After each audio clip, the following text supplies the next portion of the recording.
നമസ്കാരം. Q Malayalam UK ന്യൂസിലേക്ക് സ്വാഗതം. UNF UUKMA nurses forum NHS pension സ്കീമുകളെക്കുറിച്ചുള്ള ഫേസ്ബുക്ക് ലൈവ് ഇന്ന് ഉച്ചയ്ക്ക് 2 മണിക്ക് UUKMA nurses forum NHS pension സ്കീമിനെക്കുറിച്ച് ഒരു ലൈവ് ഫേസ്ബുക്ക് സെക്ഷനിൽ നടത്തുന്നു. ഇത് പെൻഷൻ ആനുകൂല്യങ്ങളെക്കുറിച്ചുള്ള വ്യക്തമായ ധാരണകൾ ലഭിക്കുന്നതിനും നിങ്ങളുടെ റിട്ടയർമെന്റ് വരുമാനം എങ്ങനെ കണക്കാക്കണമെന്ന് അറിയുന്നതിനുമായിട്ടാണ് നടത്തുന്നത്. നിങ്ങളുടെ സംശയങ്ങൾക്ക് മറുപടി നൽകുന്നതിനായി മിനിജ ജോസഫിന്റെ നേതൃത്വത്തിൽ ലൈവ് സംഘടിപ്പിക്കുന്നു. UK എല്ലാ നഴ്സുമാരും ഈ സംരംഭം വിനിയോഗിക്കണം. സ്പോൺസർ ലൈസൻസ് പുതുക്കൽ പ്രക്രിയയിൽ പ്രധാന മാറ്റങ്ങൾ. സ്പോൺസർ ലൈസൻസ് പുതുക്കൽ പ്രക്രിയ 2024 ഏപ്രിൽ 6 മുതൽ നിർത്തലാക്കുമെന്ന് ഹോം ഓഫീസ് അറിയിച്ചിട്ടുണ്ട്. ഇനി മുതൽ 4 വർഷം കൂടുമ്പോൾ സ്പോൺസർ ലൈസൻസുകൾ പുതുക്കണമെന്ന നിയമം മാറും.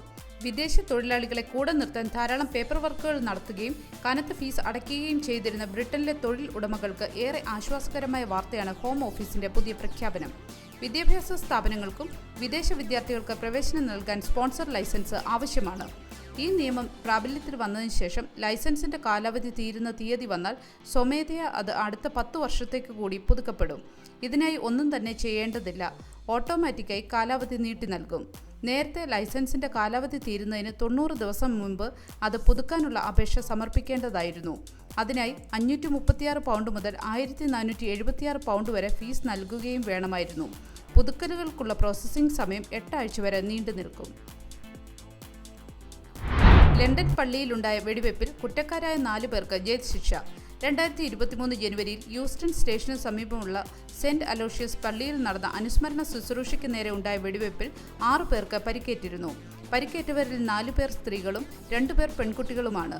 സംഭവം ഗുണ്ടാ സംഘങ്ങൾ തമ്മിലുള്ള വഴക്കിന്റെ ഭാഗമാണെന്ന് കിങ്സ്റ്റൺ ക്രൗൺ കോടതി പറഞ്ഞു. കുറ്റക്കാർ ഗുരുതരമായ ദേഹോപദ്രവം ഉണ്ടാക്കുക എന്ന ഉദ്ദേശത്തോടെ മുറിവേൽപ്പിക്കാൻ ഗൂഢാലോചന നടത്തിയെന്ന കുറ്റത്തിനാണ് ശിക്ഷിക്കപ്പെട്ടത്. കാർ ടാക്സും മോട്ടോർ ഇൻഷുറൻസും അടയ്ക്കാത്ത ഡ്രൈവർമാർക്കെതിരെ നടപടിയെടുക്കാൻ പുതിയ റോഡ് ക്യാമറ സാങ്കേതികവിദ്യ UK റോഡുകളിലെത്തും. ഇൻഷുറൻസ് ഇല്ലാത്ത ഡ്രൈവർമാരെ കണ്ടെത്താനുള്ള ശ്രമത്തിലാണ് നടപടി.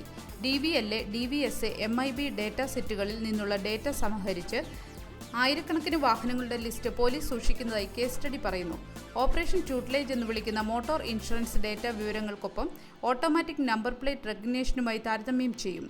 റോഡ് സുരക്ഷ മെച്ചപ്പെടുത്താൻ ലക്ഷ്യമിട്ടിട്ടുള്ളതാണ് ഓപ്പറേഷൻ ട്യൂട്ട്ലേജ്. അഭയാർത്ഥികളെ റുവാണ്ടയിലേക്ക് നാടുകടത്താൻ എയർലൈനുമായി സർക്കാർ ചർച്ച നടത്തുന്നു. നാടുകടത്തൽ പദ്ധതിയിൽ എയർലൈനുകൾ ഉപയോഗിക്കുന്നതിനുള്ള സാധ്യതകളെക്കുറിച്ച് ഋഷി സുനക്കിന്റെ സർക്കാർ ചർച്ച ചെയ്തതായി വ്യവസായ വൃത്തങ്ങൾ സ്ഥിരീകരിച്ചു. ചെറു ബോട്ടുകളിൽ ചാനൽ വഴി അഭയം തേടുന്നവരെ തടയാനുള്ള ശ്രമത്തിൽ തിങ്കളാഴ്ച പാർലമെന്റിൽ തിരിച്ചെത്തുന്ന ഏറ്റവും പുതിയ റുവാണ്ട ബില്ലിനായി നമ്പർ 10 തയ്യാറെടുക്കുന്നതിനിടയിലാണ് ഈ വെളിപ്പെടുത്തൽ. നാടുകടത്തൽ നേരിടുന്ന അഭയാർത്ഥികളിൽ പലരും ഇറാൻ, ഇറാഖ്, സിറിയ എന്നിവിടങ്ങളിൽ നിന്നുള്ളവരാണ്. നാടുകടത്തൽ ഉടൻ ആരംഭിക്കുമെന്ന് സർക്കാർ വിശ്വാസത്തിനിടയിലാണ് പ്രതിരോധ മന്ത്രാലയത്തിന്റെയും RAF കരാറുകളുടെയും ചാർട്ടർ എയർലൈനായ എയർ ടാങ്കറിന്റെ ഈ വെളിപ്പെടുത്തൽ. ഇന്ത്യയിലേക്ക് ആദ്യ വനിതാ ഹൈക്കമ്മീഷണറെ നിയമിച്ച് UK. ലിൻഡി കാമറൂണിനെയാണ് ആദ്യ വനിതാ ഹൈക്കമ്മീഷണറായി നിയമിച്ചിരിക്കുന്നത്. UK നാഷണൽ സൈബർ സെക്യൂരിറ്റി സെന്ററിന്റെ CEO ആയിരുന്നു ലിൻഡി. അലക്സ് എല്ലിസിന്റെ സ്ഥാനത്തേക്കാണ് ലിൻഡി എത്തുക. അലക്സിന് പുതിയ നയതന്ത്ര ചുമതല നൽകുമെന്ന് ബ്രിട്ടീഷ് ഹൈക്കമ്മീഷൻ അറിയിച്ചിട്ടുണ്ട്. കൂടാതെ ലിൻഡി ഏപ്രിലിൽ തന്നെ സ്ഥാനം ഏറ്റെടുക്കുമെന്നും ബ്രിട്ടീഷ് ഹൈക്കമ്മീഷൻ വ്യക്തമാക്കിയിട്ടുണ്ട്. 70 വർഷങ്ങൾക്ക് മുൻപ് 1954 വിജയലക്ഷ്മി പണ്ഡിറ്റിനെയാണ് ഇന്ത്യ ഹൈക്കമ്മീഷണറായി UK അയച്ചത്. തിരുവനന്തപുരം ഉൾപ്പെടെ 14 വിമാനത്താവളങ്ങളിൽ ഡിജി യാത്രാ സംവിധാനം വരുന്നു. ഫേസ് ഡിറ്റക്ഷൻ സാങ്കേതികവിദ്യ ഉപയോഗിച്ചുള്ള സംവിധാനം വരുന്നതോടെ വിവിധ ചെക്ക് പോയിന്റുകളിൽ ക്യൂ നിന്ന് തിരിച്ചറിയൽ കാർഡും ടിക്കറ്റും കാണിച്ച് കടന്നു പോകുന്നത് ഒഴിവാക്കാം.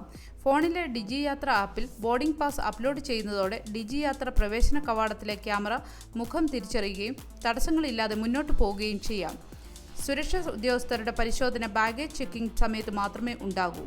ഡൊമസ്റ്റിക് യാത്രകൾക്കായി ഇപ്പോൾ നിലവിലുള്ള ഈ സൗകര്യം ഇന്റർനാഷണൽ യാത്രക്കാർക്കും ലഭ്യമാക്കുന്നതിനായുള്ള ചർച്ചകൾ നടന്നുകൊണ്ടിരിക്കുകയാണ്. NHSലെ ഹൃദ്രോഗ ചികിത്സ പ്രതിസന്ധിയിൽ. ഗുരുതരമായ ഹൃദ്രോഗ പ്രശ്നങ്ങൾ അനുഭവിക്കുന്ന രോഗികൾക്ക് പോലും NHS വെയിറ്റിംഗ് ലിസ്റ്റിന്റെ പ്രതിസന്ധി നേരിടുകയാണ്. കോവിഡ് മഹാമാരിക്ക് ശേഷം വെയിറ്റിംഗ് ലിസ്റ്റ് 5 മടങ്ങ് വർദ്ധിച്ചതായി കണക്കുകൾ പറയുന്നു. ഇംഗ്ലണ്ടിൽ ചുരുങ്ങിയത് 1,63,000-ലേറെ രോഗികളാണ് 18 ആഴ്ചയുള്ള ചികിത്സാ താമസം നേരിടുന്നതെന്നും കണക്കുകൾ വ്യക്തമാക്കുന്നു. 92% രോഗികൾക്കും റഫർ ചെയ്ത് 18 ആഴ്ചകൾക്കുള്ളിൽ ചികിത്സ നൽകണമെന്നാണ് NHS മാർഗനിർദ്ദേശങ്ങൾ പറയുന്നത്. ബാക്ക്ലോഗിൽ കുടുങ്ങിക്കിടക്കുന്ന രോഗികൾക്ക് ചികിത്സയ്ക്കായി കാത്തിരിക്കുമ്പോൾ ഹൃദയാഘാതവും പക്ഷാഘാതവും ഉണ്ടാകാമെന്ന് ഡോക്ടർമാർ ആശങ്കപ്പെടുന്നു. ഒരു നല്ല വീക്കെൻഡ് ആശംസിച്ചുകൊണ്ട് ഈ വാർത്താ ബുള്ളറ്റിൻ പൂർണ്ണമാകുന്നു. ചാനൽ ലൈക്കും സബ്സ്ക്രൈബും ചെയ്ത് പ്രോത്സാഹിപ്പിക്കണം.